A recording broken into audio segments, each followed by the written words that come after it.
Israel അമ്മച്ചിയെക്കുറിച്ച് പറയുകയാണെങ്കിൽ 3 ഭാഷകൾ അനായാസം കൈകാര്യം ചെയ്യുന്ന ആളാണ് എൻ്റെ ഇസ്രായേൽ അമ്മച്ചി. ഹീബ്രു അറിയാം, ഫ്രഞ്ച് അറിയാം, അറബി അറിയാം. ആദ്യത്തെ ദിവസം ഞാനിവിടെ വന്ന ദിവസം അമ്മ എന്നോട് ചോദിച്ചു കേട്ടോ, നിനക്ക് ഏത് ഭാഷയാണ് കൈകാര്യം ചെയ്യാൻ ഏറ്റവും എളുപ്പമെന്ന് ചോദിച്ചു. ഞാൻ പറഞ്ഞു ഹീബ്രു മതി എന്ന് പറഞ്ഞു. കാരണം ഇസ്രായേൽ എവിടെ യാത്ര ചെയ്യണമെങ്കിലും നമുക്ക് ഹീബ്രു അറിഞ്ഞിരിക്കണം, അതാണ് നല്ലത്. അപ്പോൾ ഞാനത് മതി എന്ന് പറഞ്ഞു.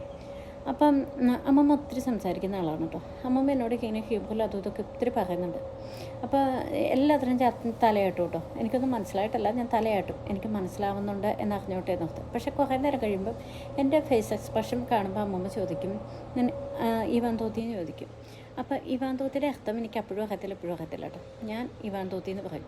ഒന്നോടെ അമ്മമ്മ നോക്കുമ്പോൾ ഞാൻ പറയും അനിമേവിനാന്ന് പറയും കേട്ടോ. എനിക്ക് സത്യം പറഞ്ഞാൽ ഇപ്പോഴും അറിയത്തില്ല കേട്ടോ ഇവാൻ തോത്തിയുടെ അർത്ഥം എന്താണെന്ന് എനിക്ക് അറിഞ്ഞൂടെ. ആർക്കെങ്കിലും ആരെങ്കിലും താഴെ നിന്ന് ജസ്റ്റ് കമൻറ്റ് ചെയ്ത് തരാം കേട്ടോ. അപ്പം ഞാൻ പറഞ്ഞതെന്ന് വെച്ചിട്ടുണ്ടെങ്കിൽ ഉണ്ടല്ലോ, ഈ 3 ഭാഷ പഠിച്ച കൂട്ടത്തിൽ ഈ അമ്മമ്മയ്ക്ക് മലയാളം കൂടെ പഠിക്കുമായിരുന്നെങ്കിൽ എന്ത് എളുപ്പമുണ്ടായിരുന്നു. ശരിയല്ല ഞാൻ പറഞ്ഞത്?